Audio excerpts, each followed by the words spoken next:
We are so excited to be speaking with Darby Dame today on her pivot personally and professionally as her camp moved from a traditional summer camp to family retreats. Darby speaks with incredible intentionality and with such passion about her experiences this summer, from connecting with families, learning to cook, and spending time with loved ones. Come and sit with us as we dive in and connect with Darby.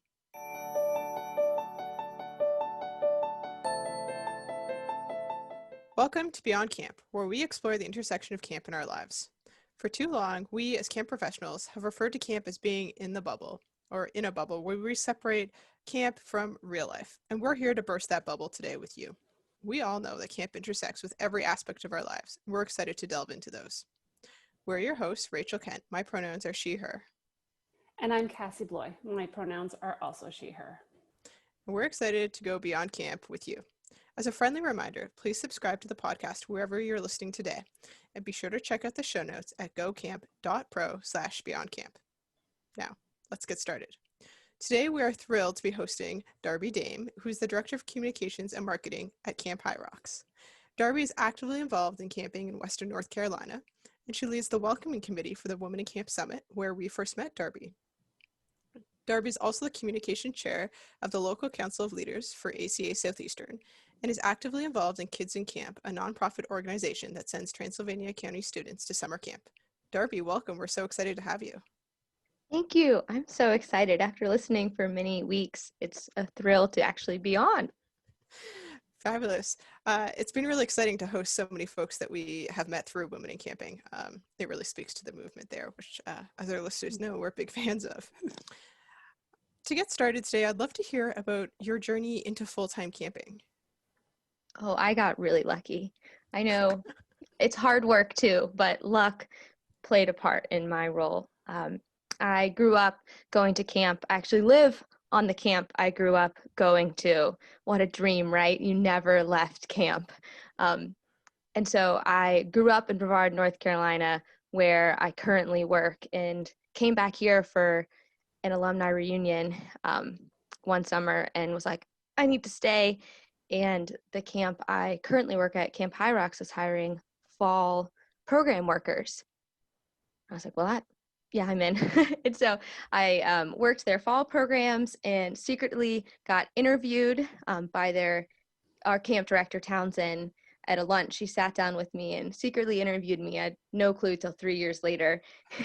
and they said, hey, we need an office manager. Would you like to stay on? And I said, I mean, what else do you say? Like, heck yes. At the time, you're like, yes, anything you want to offer me. Like, I'm here. Is it free? Is it paid? I don't care. And I was in and hooked. And I have changed my role from office manager, but still do a lot of that core work as well. And it's the dream.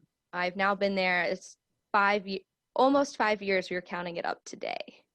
Good for you. And I'm so glad that you clarified what secretly interviewed meant, because I had quite a few things rolling through my head. Like, did they just take different snippets of conversations you had and be like, oh yes, Darby would be a good fit. I love that though. So you just had a conversation with you and that was your interview. Just had 2 years later, she told me, she was like, yeah, one day you were at lunch, you were eating early, and I sat down with you. It was just you and I, and asked you about your future and your plans. I have no recollection of this conversation, and it was my interview. That's amazing. And what's your role now? So now I am Director of Marketing and Communications. So do most of our email marketing, all of our social media, most of our parent communication, forms, and then all the office stuff as well. But that is, once you get the hang of it, moving on to communications and marketing was really my steam. Right on. That's amazing. I'm really just enthralled by this invisible secret interview concept and wondering how I can use that in my day-to-day life now of how can I start secretly interviewing staff for other roles? But don't tell them that or they'll be terrified to speak to you every time. They might be not scared enough right now, so. All right. You can report back in a few episodes. For sure. So, Darby, you guys ended up doing a family program this summer, correct? Yes, family retreats, as we call them. Wonderful. Can you tell us kind of about that, how you ended up at that result for your summer 2020? Yeah, so to start off, we're an all boys camp, typically that runs 3, 4 week, 2 week, and now 1 week session. And Mhm. we knew as a group, we decided that was pretty much off the table for us. We were not comfortable with it and knew that other camps were going to do it successfully, but didn't feel that we could in the short amount of time we had.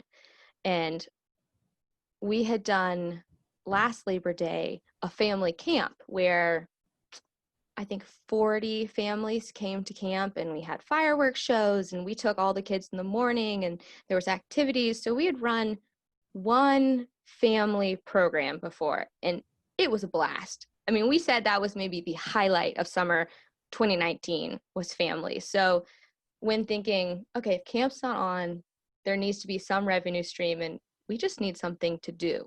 Like, it's the summer, we needed something to do. Mm. Family retreats kind of popped up. We avoided calling it camp because we wanted them to be pretty sure that it was not camp. I love that.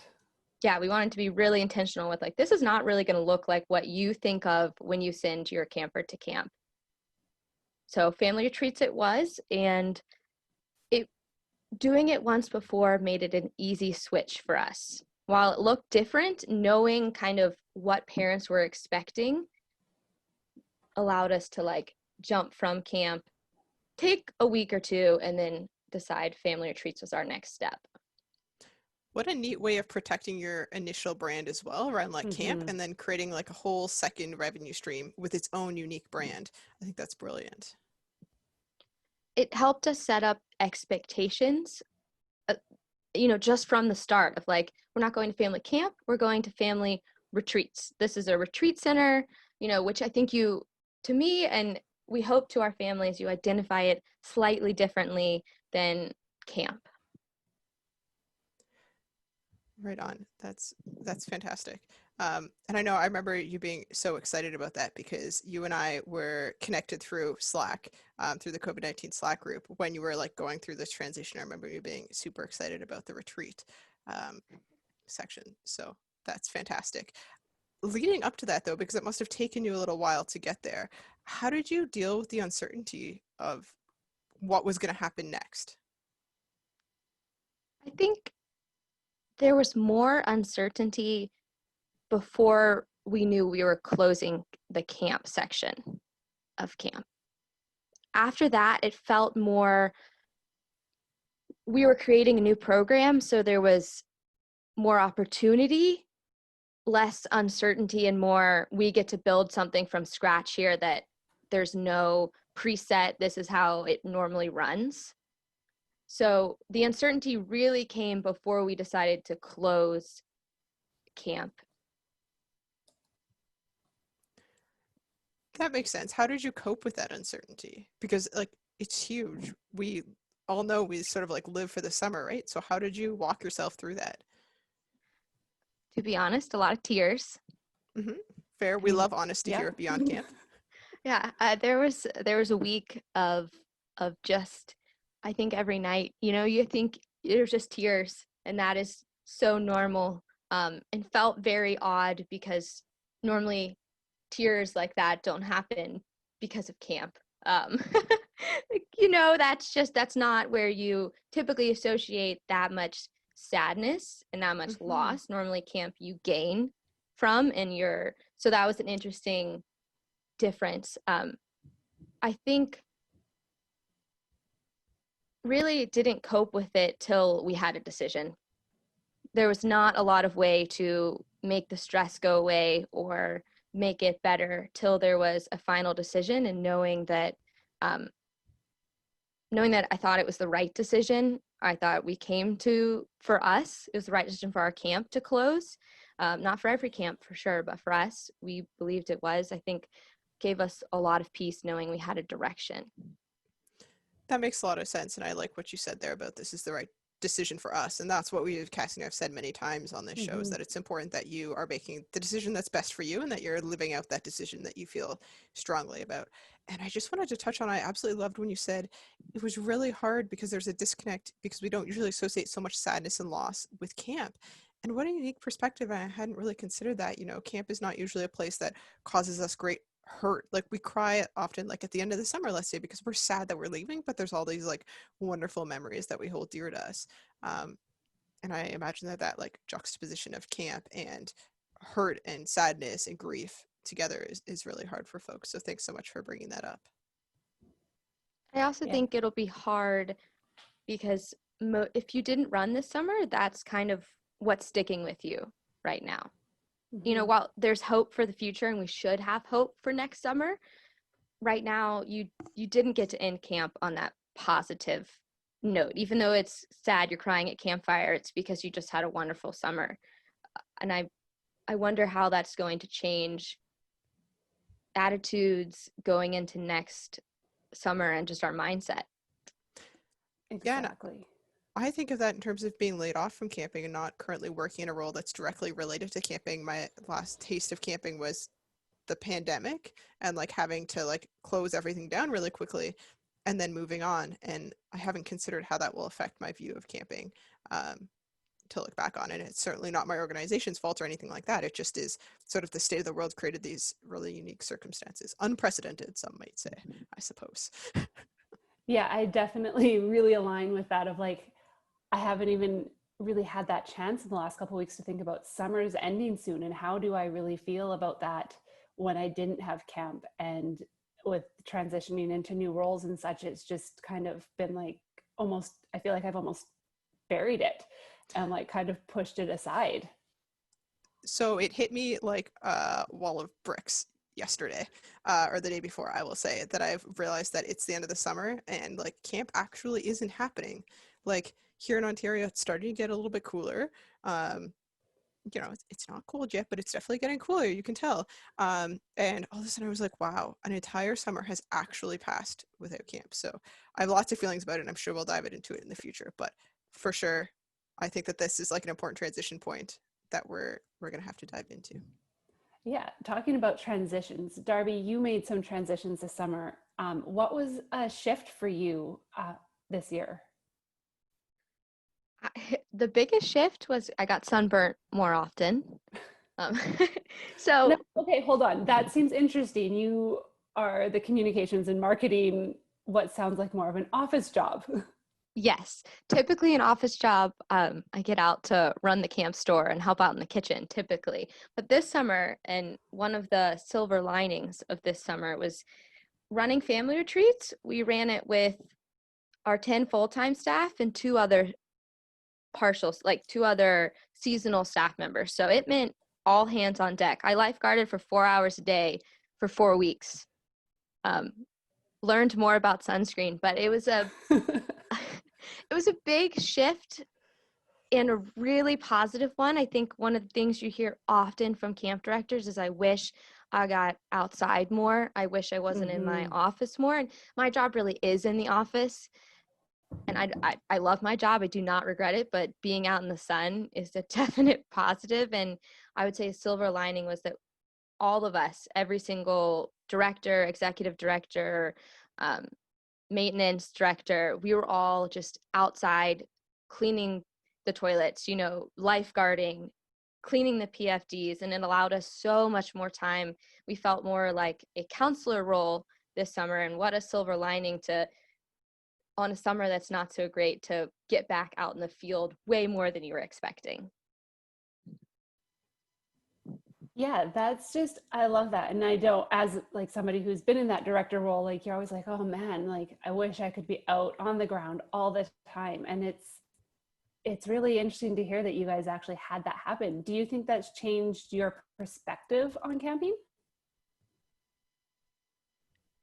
I don't know if it has changed my perspective on camping. It has probably confirmed my belief in how much I love parents. I know Interesting. that is maybe the opposite of what many directors, people who work in anywhere with parents would say. And maybe it's just the families who chose to live in no air conditioning in a cabin with the potential for snakes that I love.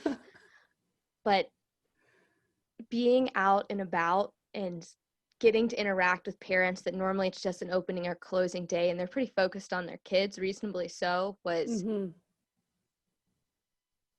I don't know if it made a shift, but it definitely increased a love for the parents we are fortunate enough to have. Family camping is really unique. We used to run it. So we have a long weekend in August. And so we would take that week and we would split it in two and we would have two back-to-back family camps like in a typical summer. And while it certainly brings different stress with it, especially I found like as a young director, I was always like, oh my goodness, like people are going to look at me and be like, we know you're only like 25 and you know, you should be much older. But all that aside, I do think it's incredible in a world where we're so busy and our time is so important. And like so just like pulled in different directions, it's really neat to be able to provide families an opportunity to just spend time together. And I always thought that that was like really, really special to see families who are valuing spending that time together, you know, often away from screens, like out of the city, has always been really cool. We had small story. We had a family who mom and two kids came up. They both have been campers for about 5 years at least. One is slightly older, and they had been on a beach vacation about 2 weeks beforehand for 2 weeks. And they came to camp for our week family retreat. And at the end, the mom was like, this was so much better. Up at camp, the kids get along, they don't fight, they love it here, they like spending time with each other, and they like spending time with me. We will treasure this for years to come. And I think family retreats and camp in general allows for that different family mentality that you might not see in a normal vacation, because especially if you have returning campers, there's a difference at camp. There's a different way we ask you to act and treat each other. Yeah, that's so special, and to be able to share some of that community with folks who aren't always there is fantastic. And what a great way to also like share your camp's mission with people. Like obviously your parents who are sending their kids to camp know what camp is all about all the time, right? Because they're sending their kids, so they believe in it, but now they get to live it out. And does that not make them like the greatest ambassadors of your camp, to be able to be like, wow, I was there and like I got to experience sort of some of that magic of it. This marketing director was hyped about it. I love it. I can't wait to see what you do with that next year. So sounds fantastic. Family retreats went well. You loved the families. They loved you. That's fantastic. Here at Beyond Camp, we like to talk about some of the tougher things. So let's get into that. I'm curious as to what has caused you the most stress during this time. And let's start with professionally. Professionally, the most stress. I think especially in my role as communications and marketing, during COVID and deciding to cancel, the communication behind that was incredibly difficult. The Slack community, the Facebook group, YouTube made it way easier, but it still was very difficult. I personally have not done communications through a crisis like this before or anything similar. A lot of people, I don't think a lot of people have, but that was making sure that we got it as right as we could. We know we are not going to be perfect, but making sure that people understood why we were making the choices we did. And being mindful, I think stress for us was that multiple camps in our area ran. They went for the summer, they had a successful summer, and during our communication, we wanted to make sure we were not throwing them under the bus. You know, we wanted to make sure they're doing it because they feel safe, and we're doing it not doing it for these reasons.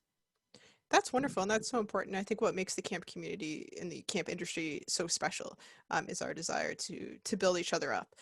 And I like what you said there about trying to get things as right as we could. And I think that we need to take some of that pressure off of ourselves. Nobody is going to get this quote unquote right. Like we're in a global pandemic. We don't have like recent years data to look back on to be like, how did we do this last time? So we're trying to do it as right as we can. And we need to give ourselves and each other sort of that grace to understand that. So we went with the professional. Let's go a little bit deeper. What about personally? What was really stressful for you through all of this? So this is a combination of professional and personal, but I think, and this is so small, but it's so big. food was very stressful for me, knowing that typically through camp I get fed from March till October, Oh. and like meals at camp that I am not cooking. Mm-hmm. That honestly, not having that was a huge stressor. Just realizing that during COVID-19, where cooking already is a pretty big part of your day, and you're not, I'm not going out to restaurants. The stressor of knowing that I would be cooking a lot more this summer. I'm not a good cook. That's fair. I feel like I've hit the summer and I was like, so what do people eat when it's really hot outside? So my grilling Yes. skills have really improved because I was like, oh, people barbecue, and not just like mass quantities of like hamburgers. Like you can grill something other than like 200 hamburgers at the same time. So that was kind of neat. But that's really unique, and I think that that's really important. Mm-hmm. Like these things that we take for granted as part of our routines, all of a sudden aren't there. Has there been an unexpected stress for you? I don't know. It's a good question. I don't know if it's now turned into not unexpected because it's just part of COVID, or maybe if it's all unexpected because COVID was unexpected. Fair. It's not an answer, and I don't know if I have an answer for you for that one. No, that's reasonable. I can appreciate that. It sounds like maybe the food thing was almost unexpected in itself because I remember hearing you at the Women in Camp. They hosted the Wake for What Was, and I remember you talking about that, about the camp food, and I was like, oh, I hadn't considered that. It's like one of those things that you're just used to. I found myself missing like the bad camp coffee, and I don't know why because I don't love camp coffee. But I was like, I miss being able to like wander and half asleep, and like the coffee was made in there. Uh, Yeah, no, quite honestly, like it's a struggle today. Like you guys weren't on the call yet here, but Matt saw me starting to eat my lunch, which was ice cream because that's all I have right now.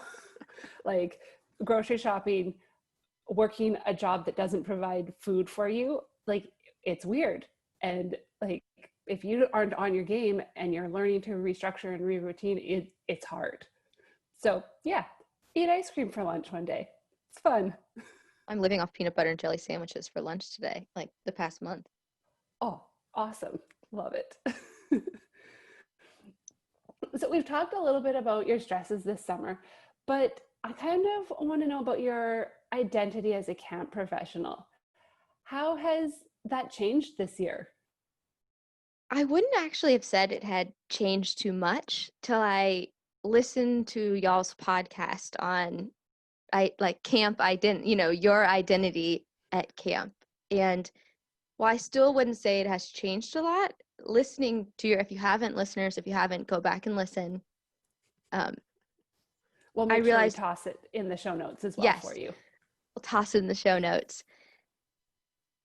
I realized that just like you guys, most of my identity is a camp person. My Instagram, I'm pretty sure, bio is like probably at camp. That's what it says. So I think listening to y'all's podcast helped me realize I need some more words that aren't just camp when I identify myself and what I tell people what I believe in myself. So I'm not quite sure I've changed, if my camp identity has changed, but through listening to y'all's podcast, I realized I don't necessarily need to create a new identity, but I need to start identifying what that actually is. It's not just camp. It's there. I just can't name it yet. That's fantastic that you sort of came to that realization, and I think that that's something slightly positive that's come out of this tough time. And I don't want to put words in your mouth and take away from the feelings of that loss of identity, because that's also super valid. But I think we've talked a lot about here, and I know I feel the importance of exploring other parts of our identity. And sometimes that's hard to do, and sometimes we aren't forced, like we have to be forced to do that. We're not forced to do it until the circumstances are less than ideal. I think this conversation around identity is just so important, and we're really excited to get back into this conversation with you, Darby, and hear more about how the summer has affected you, changed you, not changed you, and all the goodness that comes with that. And we'll be right back after this quick ad break. Camps work hard to serve their camp staff, campers, families, and their communities. Let ACA Illinois serve you. During the pandemic, staying connected to camp can be a challenge. Whether you are furloughed, laid off, or if you're still working at camp, ACA Illinois is here to keep you connected. You are part of the ACA Illinois camp community, and ACA Illinois wants to stay in touch with you. Attend one of their courses, join the Women in Camp community, or hop on one of their drop-ins and fill your camp cup with what you need to be your best camp professional self. For Rachel and I, being a part of the Women in Camp community has been a fantastic way for us to stay connected during the pandemic. The virtual Women in Camp Summit from December 2nd to 4th, 2020. This won't be an event you will want to miss out on. Filling your camp cup, staying connected, and being present in the camp industry doesn't have to be hard during this time. ACA Illinois has you covered. Learn more about their work at acail.org. All right, so we're going to pick back up here talking with Darby about how this summer has affected her and some of the things she's felt. So Darby, can you tell us a little bit how this summer has affected your relationships? Let's start with professional relationships.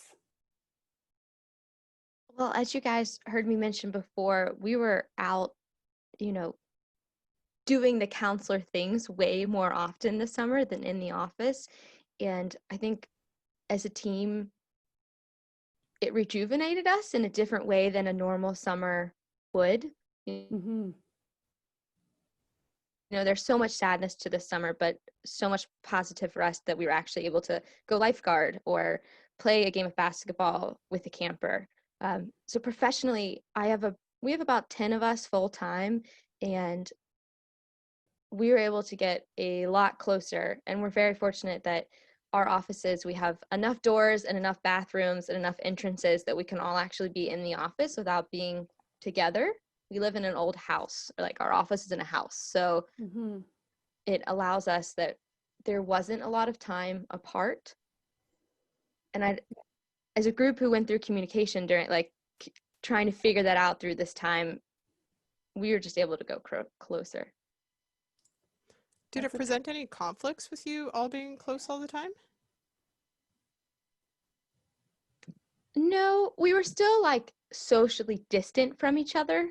To make that clear, we were still pretty socially distanced from each other. I think everyone in this office has pretty much worked together for over 5 years. I'm the latest hire for them 5 years ago. So the communication and the understanding of where people are, especially COVID day to day, today is a good day, today is a bad day, today is a day I'm just not feeling anything. And I think there's zero hope in the world. We're able to play off of, we understand just by looking at someone or how a few quick words go, how their day is, which helps, especially when you can, even if you're social distant, you can see them from afar. Allowed us that there really wasn't too much tension. It's a good crew. I'm very fortunate. It does sound like you're really lucky and a really established team, which can bring a lot of, sense of security and awareness of each other's needs through this time as well. And you're able to see it before they need to say it as well, I feel. Sorry, Darby, I don't think we caught what you just said there. Oh, yes, I think that is a great way to phrase it, Cassie. So there's so much that we've learned through all of this, through relationships, working with people. We often call it the roller coaster here. I'm curious, in 10 years, when you look back on this summer, what do you hope you're going to remember?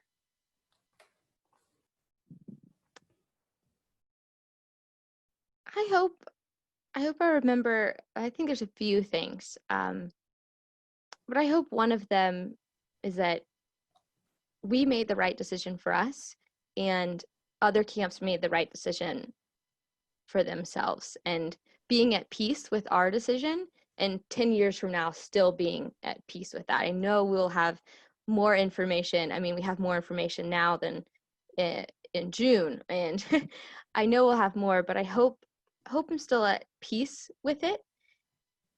And I hope I've learned I think just through this time, I hope I look back 10 years from now and really enjoy the personal time I've got to spend with my fiance.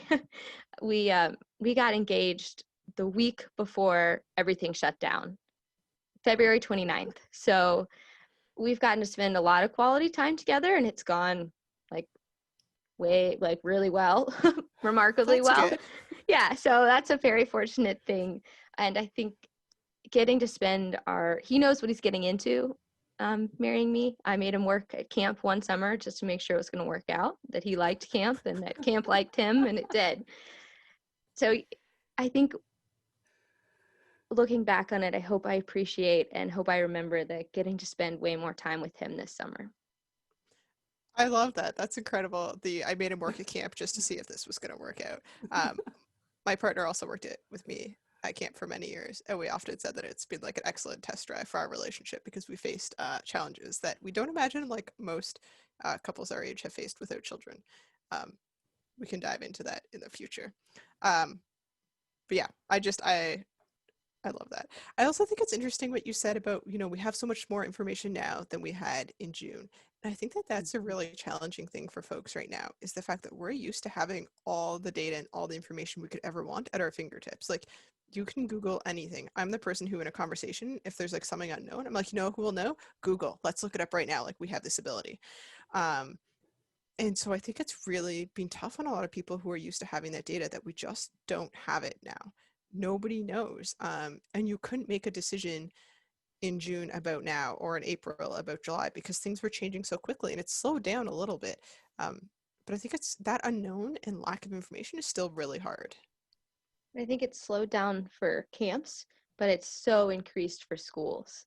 So while one area might slow down on like, we don't need quite as much information right at this point, there's always going to be another area that is bumping up.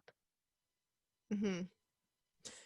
Yeah, that's a great point. And I know some of us are in the midst of school reopening and about to face that. And I think in the same way that camps were able to extend each other a lot of grace and friendship and encouragement in making the right choice, I hope we're able to do that as well when we're looking at our camper families and staff as they look to make some challenging decisions about schools, that we're able to support them in making the decision that's truest for themselves. So all that being said, and you've said some incredible things, Darby, I'm really curious as to how you think we can be intentional in our role modeling of how we handled ourselves this summer. I know that we weren't working with kids or staff in the ways that we often would, but I'd love to hear your thoughts on that. For us, I think a lot of our role modeling and the way we can continue to be intentional, and this is coming from my marketing brain, is our social media. It seems so small, but what we're posting on there, especially over the summer, is very much conveying to our parents what the kind of people we are at Camp High Rocks, and the place, what's our mission. I think right now, where we can't be in person with each other, and there's a Zoom there's a lot of it. And so the place we can be in front of them is social media. I think role modeling, depending on your county, role modeling social distancing, role modeling masks. And this summer, we made the pretty conscious decision not to post large group photos from summer 2019. Even though we were not running this summer, that was part of we're trying to role model. That's not the right thing to do right now. And it depends on your county and where you are. But to me, that is a huge section of where we can be role modeling in a time where we can't be with people. Yeah, that's fantastic. And you seem like you're really mission oriented, your camp and your role at the camp. How do you think you have conveyed your camp's mission through your social media this summer in light of COVID? I think, and for us, and this is part of the reason why we chose to cancel, our mission is one of them is to keep our campers safe and healthy. And for us, canceling was the way we were going to do that the best. And explaining that over social media was a definite, our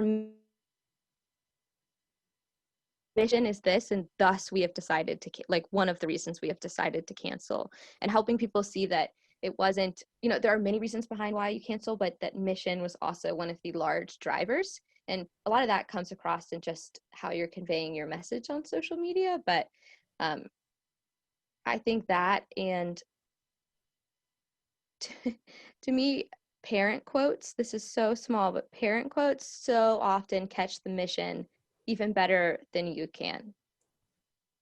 And so we've been doing some parent quotes throughout the summer as well, but it's amazing how much they hit it right home what you're trying to do.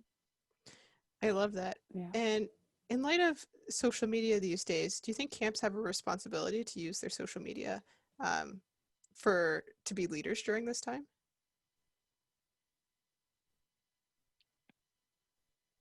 Absolutely. Thinking for us, and for everyone, thinking Black Lives Matter movement, thinking social distancing, thinking anything COVID related that keeps you safe. It is completely up to camps and our social media to make sure that we're conveying the right messages across those, and not necessarily the right ones, because especially with Black Lives Matter movement, the point is not to be right. The point is to learn how to get it right, to get there, but not to be right away. And so for us, that is, I think it is important that we're taking those steps and actually posting on social media about it. Yeah, I love that. Like, not only is it about, what we do and why we do it, but about helping educate our families and our campers to align with our mission and keep them moving forward and growing forward as well. And I think there's not a way to be perfect at it. You're never to align 10 people's beliefs in social distancing in anything perfectly. It's not, but the more we can start making changes, we'll get there. Yeah, definitely. So I was thinking back a little bit earlier, kind of towards the beginning of our conversation here. You mentioned some family testimonials and a story of a specific family that had some great words with it. To kind of go with that, what have you learned about your connection to your families and your campers as like an organization or personally as well? I think there's actually a third category. So families, campers, and alumni. I think one of our largest changes, I think, that we saw this summer, there's probably two. And I think the first one would be alumni. We started hosting a virtual campfire. So we told a story, had a campfire, had pre-recorded songs that we all put together, and invited alumni to that along with our current families, and the connections that were built there and how much joy they had in seeing some things that had, as typical, had never changed. Mm-hmm. Campfire has not changed. It's still, still the tradition that it was, even if it's over Zoom. Seeing those connections, I think this year we have been more strongly connected to our alumni than any year in previous history. And I would say secondly, no, I don't know what I'd say secondly. You'll have to scratch that part. I forgot. That's okay. We love owning our thoughts. And if that thought disappears, you know what? It'll come back later at a better time, better formed. I love it. So we'll just jump right on forward then. So these last 8 months have been, up and down, back and forth, here and there. What has been the biggest takeaway for you living through a global pandemic? Let's start with personal this time versus professional. I think personal, I am very fortunate to be surrounded by the community I have, whether that's work community that feels more personal at times because it's camp, or just the friends I have here. you can't discount your community. I love that. Community, I think, is just such an important part of camp. And I don't know if it's from listening to a lot of camp code podcasts and but like community is so important, and that concept of all of us coming together, and it takes a village. When we look at where we are now, the start of this pandemic seems so long ago, like months and months ago. And it was. Sometimes it feels like years.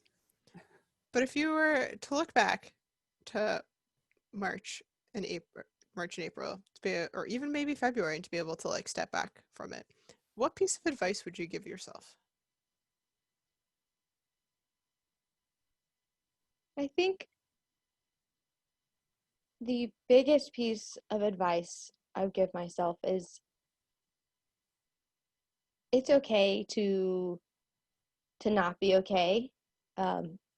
It's okay, and I think a lot of people probably hopefully give themselves this advice, but it's okay to have those days where 3 nights in a row you're crying on your bed because you don't have an answer. And then it's okay, right now to look and say, man, like, I wish maybe we had tried it, even though that wasn't the right answer for us. I think it's okay that you're just not going to know. And that's hard. It's hard to let go of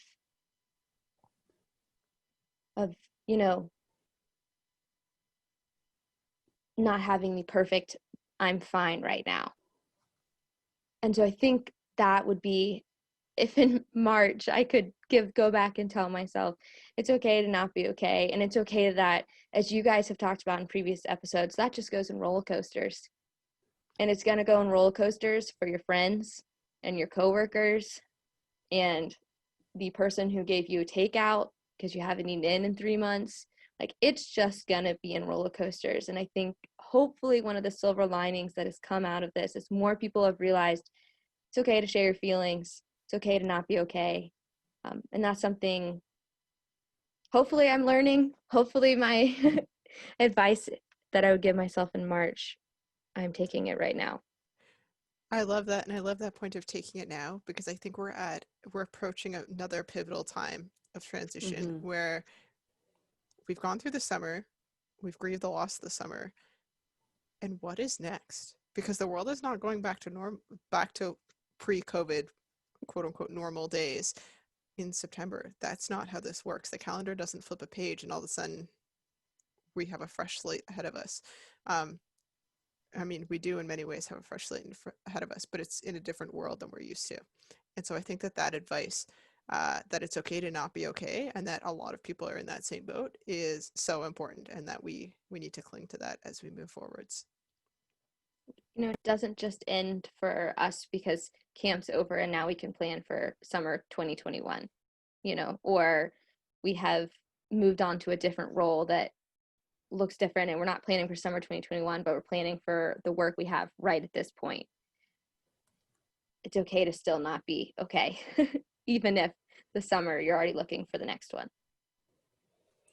I think this is a great spot for us to wrap up today on it's okay to not be okay as we transition out of summer 2020 and into what lies ahead. And we want to take a moment to thank you, Darby, for joining us today and sharing these feelings and emotions. I can hear them, and they're there and they're hard. Can you just also add, how can our guests get in touch with you if they wish to reach out and talk to you? Absolutely. You can reach me at my Gmail, which is darby.e.dame, Dame, @gmail.com. Excellent. Thank you so much. We're going to jump right into our recharge station here.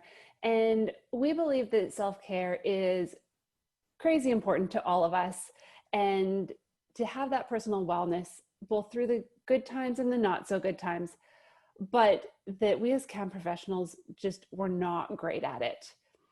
And we want to ask all of you to, consider how you charge your batteries and what makes you feel a little bit better every day. Rachel, What do you have for us this week? This week, it's practicing my boundaries, which I think our good pal Ruby would be very proud of. So boundaries around social media, boundaries around even watching things on Netflix that I'm going to find upsetting or emotional that I just don't have the emotional capacity for. I'm trying to set small boundaries in more parts of my life as we move forward, knowing that we are in this for the long haul, that the emotional drain of the pandemic isn't ending as the summer ends. Darby, how are you taking care of yourself these days? I'm so glad you asked. I was thinking about this on the car ride home and what I was going to say. The